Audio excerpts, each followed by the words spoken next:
બધાને જય શ્રી કૃષ્ણ, જય શ્રી રાધે, જય શ્રીમન્નારાયણ. હું આચાર્ય રાકેશ શર્મા. તમે બધાના મંગળની કામના કરું છું. આશા રાખું છું તમે બધા સ્વસ્થ હશો, આનંદમાં હશો. ઠાકુરજી પાસે મારી એ જ પ્રાર્થના છે. સજ્જનો, આજની વિડીયો, આજનો કાર્યક્રમ ખૂબ જ ખાસ છે. તે બધા દર્શકો માટે, બધા લોકો માટે જેમની મકર રાશિ છે. આજની વિડીયો મકર રાશિવાળાઓ માટે એટલી ખાસ છે કારણ કે આજની વિડીયોમાં આપણે વાત કરવા જઈ રહ્યા છીએ માર્ચનો મહિનો કેવો રહેવાનો છે. કારણ કે ખૂબ મોટું પરિવર્તન મકર રાશિવાળાઓના જીવનમાં જોવા મળી રહ્યો છે, જે કે તેમના માટે ખૂબ જ એક શુભકામનાઓ અને ખૂબ જ મોટું ભાગ્યનું પરિવર્તન લઈને આવી રહ્યો છે. સૌથી પહેલાં તમારો ચાર્ટ આગળ લાગ્યો, મકર રાશિ ચાર્ટ તરફ જુઓ અને સૌથી પહેલાં આપણે જાણી લઈએ કે કયો ગ્રહ કયા ભાવમાં બેઠો છે. તો જુઓ, મકર રાશિ તમારી કુંડળીના સેકન્ડ હાઉસમાં એટલે કે કુંડળીના બીજા ઘરમાં સૂર્ય, બુધ, મંગળ, રાહુ એકસાથે 4 ગ્રહોની યુતિ બની રહી છે.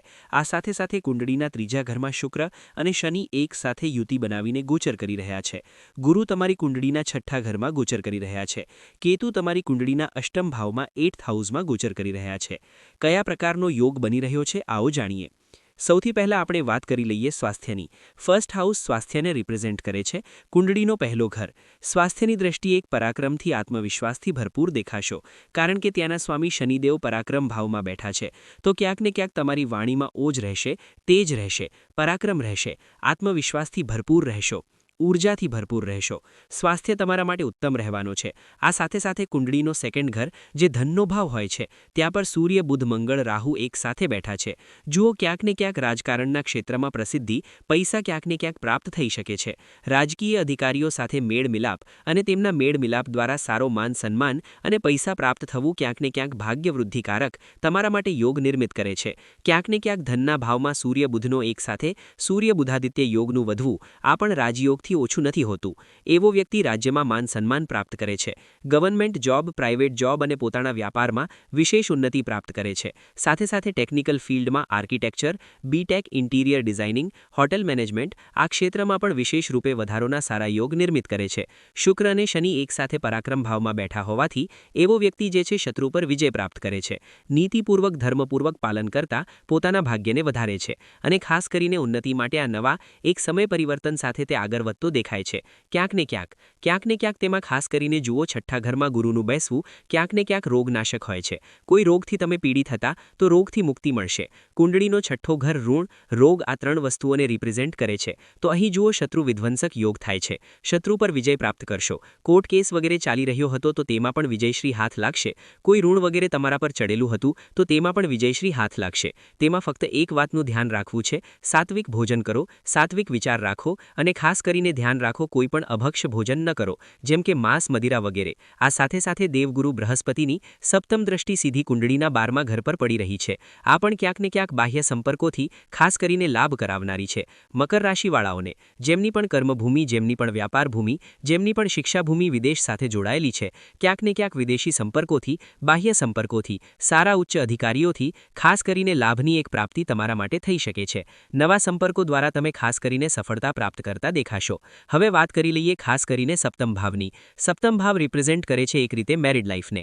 મેરિડ લાઈફને લઈને પણ ખૂબ સારો એક સમય મકર રાશિવાળાઓ માટે રહેશે, પરંતુ ખાસ કરીને તેમના માટે રહેશે ક્રોધ પર નિયંત્રણ, વાણીમાં સંયમ, કોઈપણ પ્રકારનો કોઈ ખોટો શબ્દનો પ્રયોગ ન કરવો જોઈએ. ક્યાંક ને ક્યાંક યાત્રાના સારા યોગ નિર્મિત થઈ રહ્યા છે. આધ્યાત્મિક યાત્રાઓ તમે કરી શકો છો, અધ્યાત્મ તરફ પ્રવેશ કરી શકો છો. આ સમયે તમે યાત્રાઓમાં રહેશો અને યાત્રાઓનો પ્રસંગ તમારા સાથે રહેશે. ક્યાંક ને ક્યાંક આધ્યાત્મિક યાત્રાઓ, મંદિરની યાત્રાઓ સાથે તમે જોડાઈ શકો છો, તીર્થોની યાત્રાઓ સાથે, અને તેનાથી ખાસ કરીને લાભની પ્રાપ્તિ તમારા માટે થશે. વેપારની, નોકરીની, શિક્ષાની વાત કરીએ તો શિક્ષાને લઈને પણ આ સમય સારો છે. વિદ્યાર્થીઓ માટે ક્યાંક ને ક્યાંક સફળતાના તેમના માટે સારા યોગ બની રહ્યા છે. ગુડ ઓપોર્ચ્યુનિટી તેમના હાથ લાગતી દેખાઈ રહી છે. વેપારની અને નોકરીની વાત કરીએ તો ત્યાં પણ ખાસ કરીને લાભના સારા સ્ત્રોત તેમના માટે ક્યાંક ને ક્યાંક ખુલતા દેખાઈ રહ્યા છે. ખાસ કરીને beauty parlour, architecture, interior designing અને ખાસ કરીને પાર્લર વગેરે સૌંદર્યતા સાથે સંબંધિત, વસ્ત્રો સાથે સંબંધિત અને ક્યાંક ને ક્યાંક એક બોલિવૂડ સાથે સંબંધિત સારા સફળતાના યોગ નિર્મિત થઈ રહ્યા છે ક્યાંક ને ક્યાંક. આ સાથે સાથે ખાસ કરીને લાભના પણ સારા સ્ત્રોત ક્યાંક ને ક્યાંક ખુલતા દેખાઈ રહ્યા છે, કારણ કે ખાસ કરીને પ્રોપર્ટીનો લાભ ક્યાંક ને ક્યાંક થતો દેખાઈ દેખાઈ રહ્યો છે, ક્યાંક ને ક્યાંક પ્રોપર્ટીથી પૈસા પ્રાપ્ત થતો દેખાઈ રહ્યો છે, કારણ કે જે ભૂમિ સ્થાનના સ્વામી છે ને લાભ સ્થાનના સ્વામી સેનાપતિ મંગળ છે તે સીધા કુંડળીના બીજા ઘરમાં બેઠા છે. તો ક્યાંક ને ક્યાંક પૈસા કમાશો ખૂબ અને પૈસા ખર્ચ કરતા પણ દેખાશો, પોતાના ઉપર પણ અને પરિવાર ઉપર પણ. ખાસ કરીને આ સમયે વસ્ત્ર વગેરેમાં પણ તમારો ખર્ચ આ સમયે તમે કરતા દેખાશો ને ખાસ કરીને જે વસ્ત્રોના જેમનો કાર્ય છે, જેમનો કપડાનો બિઝનેસ છે, તેમના ખાસ કરીને ઉન્નતિના સારા યોગ અહીં નિર્મિત થઈ રહ્યા છે. ક્યાંક ને ક્યાંક ગવર્મેન્ટ જોબ, પ્રાઇવેટ જોબ, તમામ ક્ષેત્રોમાં એક વિકાસ અને ઉન્નતિના તેમના માટે સારા યોગ, ગુડ ઓપોર્ચ્યુનિટી તેમના હાથ લાગની દેખાઈ રહી છે. કેતુ તમારી કુંડળીના અષ્ટમ ભાવમાં બેઠા છે. આ સમય ખાસ કરીને પુરાતત્વના ક્ષેત્રમાં ઉન્નતિ અને ખાસ કરીને ડીપલી રિસર્ચિંગ, મેડિકલ લાઇન હોય કે તે રિસર્ચિંગની લાઇન હોય કે અધ્યાત્મમાં કોઈ પ્રવેશ કરવા ઈચ્છતા હોય કે કોઈ તંત્ર સાધક હોય, તેમના માટે ખાસ કરીને એક ગુડ ઓપોર્ચ્યુનિટી હાથ લાગશે. કોઈ એવું કંઈક પ્રાપ્ત થઈ જશે જે પછી કોઈને પ્રાપ્ત નથી થતું. આ સાથે સાથે ખાસ કરીને જો આપણે વાત કરીએ કે જેમની પણ કુંડળી બની છે મકર રાશિ, જેમની પણ કુંડળી બની છે, આ 4 વાતો હું કહી રહ્યો છું તેને નોંધ કરી લો, પોતાની કુંડળીમાં જોઈ લો. જો આ 4 વાતો તમારી કુંડળીમાં બની રહી હોય તો તેની વિધિ વિધાનથી તમે પૂજા કરાવી લો. સૌથી પહેલી વાત, તમારી કુંડળીમાં જુઓ ગુરુ રાહુ એક સાથે તો નથી બેઠા, તેને ગુરુ ચાંડાલ દોષ કહે છે. બીજું, આ જુઓ કે તમારી કુંડળીમાં સૂર્ય રાહુ એક સાથે તો નથી બેઠા, કારણ કે તેને સૂર્ય ગ્રહણ દોષ કહે છે.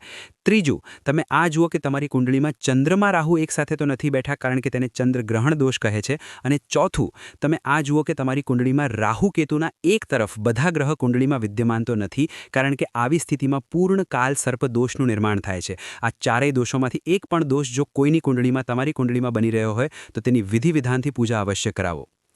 ધ્યાન રાખો, 2 ઉપાય મકર રાશિવાળો જરૂર ફોલો કરો. પ્રતિદિન ભગવાન શિવને જળ અર્પણ કરો, તેમનું રુદ્ર અભિષેક કરો. અને બીજું, તમારી રાશિના સ્વામી શનિદેવ બને છે તો પ્રતિદિન હનુમાન ચાલીસાનો નિયમિત રૂપે સવારે અને સાંજે તમને પાઠ કરવો જોઈએ. આશા રાખું છું મારી વાત તમને સમજાઈ હશે. ત્યાં સુધી માટે જોડાયેલા રહો મિત્રો. મળીશ નેક્સ્ટ વિડીયોમાં. જય શ્રી કૃષ્ણ, જય શ્રી રાધે.